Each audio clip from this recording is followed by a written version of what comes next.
They said it was a union of convenience, a political alliance to bridge the gap between two vastly different species. Our queen, resplendent in her crystalline armor, standing beside a quiet human groom beneath the light of twin suns. The royal star chapel glowed with the soft light of distant nebulae as they exchanged vows. It was a beautiful ceremony, but a somber one. We all thought him unremarkable, just a man. How wrong we were. The first sign was at the wedding reception.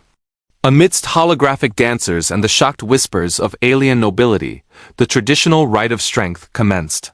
The groom was to lift the grav scepter, a symbol of royal power so massive that only the strongest warriors of our race could even budge it. The galactic ambassadors chuckled, expecting a moment of embarrassment. But the quiet human walked up, placed a single hand on it, and lifted the colossal scepter as if it were made of foam. The hall fell silent. That was only the beginning. Days later, a colossal cosmic beast, a creature that had terrorized our outer colonies for decades, broke its containment. Our finest soldiers stood ready for a bloody battle. But her new husband simply walked towards it.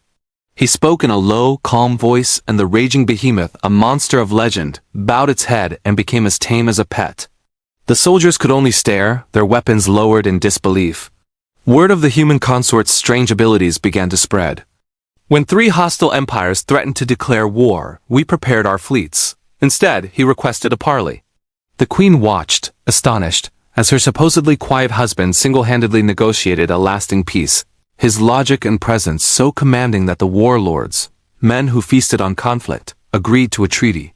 We started to wonder, who was this man she had married? The truth began to unravel during a cowardly assassination attempt. As dark matter pirates stormed the palace, he didn't even flinch.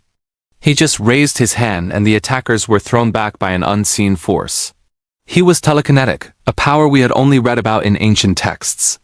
The palace guards, who had sworn to protect him, found themselves staring in awe as he channeled raw starlight, his body glowing with pure energy, repelling the invaders effortlessly. His mysteries only deepened. He would teach our children ancient earth martial arts in the glowing courtyards, his movements a dance of impossible grace and speed. The queen discovered he could communicate with the sentient nebula creatures that drift in our skies, life forms we had studied for centuries but never understood. We saw him stand on the hull of a starship in the vacuum of space, completely unprotected, yet utterly unharmed. The queen's personal council would debate his past for hours, but no record of him existed beyond a simple diplomatic file. He was a paradox.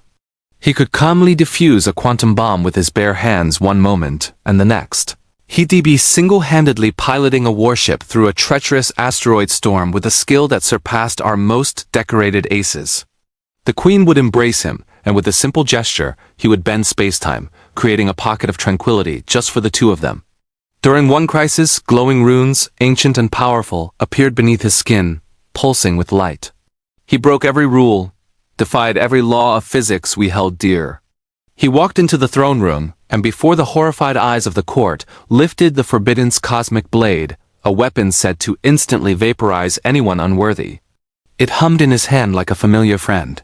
When dark matter pirates captured the queen, he rescued her not with a ship, but with his own incredible agility, moving like a ghost through their vessel.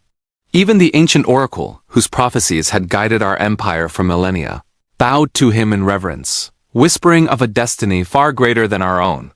Yet for all his power he was gentle. He would walk hand in hand with his queen through the floating gardens of her homeworld. He explored bioluminescent undersea cities with her, his eyes filled with childlike wonder. He laughed as he outwitted our sharpest rival kings in a strategy tournament, not through force, but through sheer brilliance. He would repair a shattered stargate with abilities we couldn't comprehend, his touch mending the very fabric of space. He could even speak the ancient star tongue, a language lost to time itself.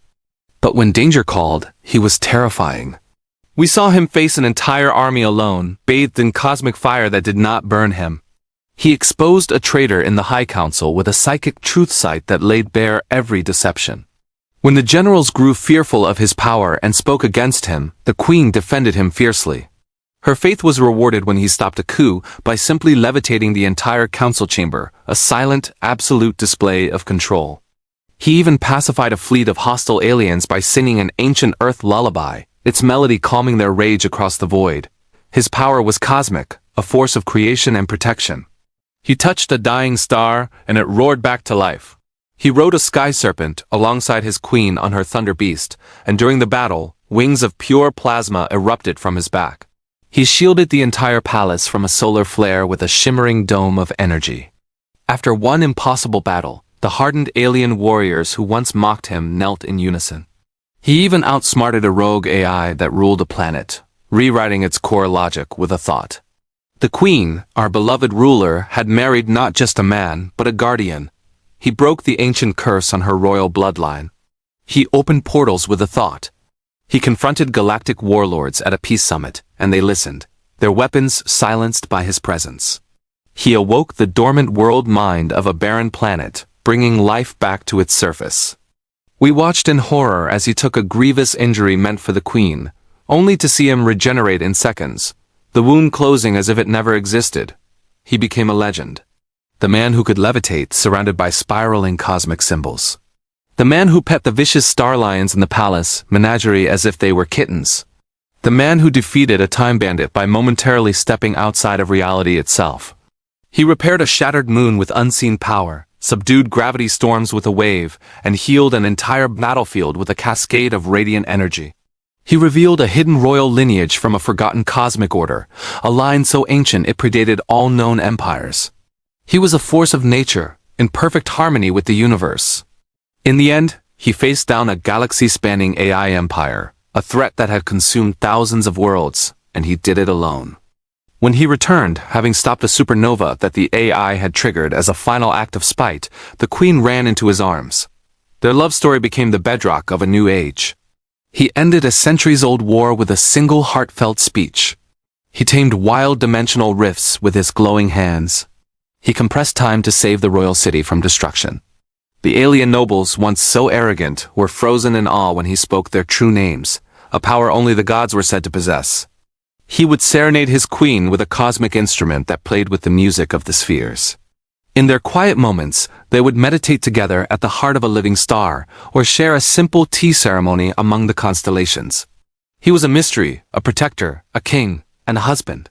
He confronted the ancient star gods themselves, beings who feared him, and emerged their equal.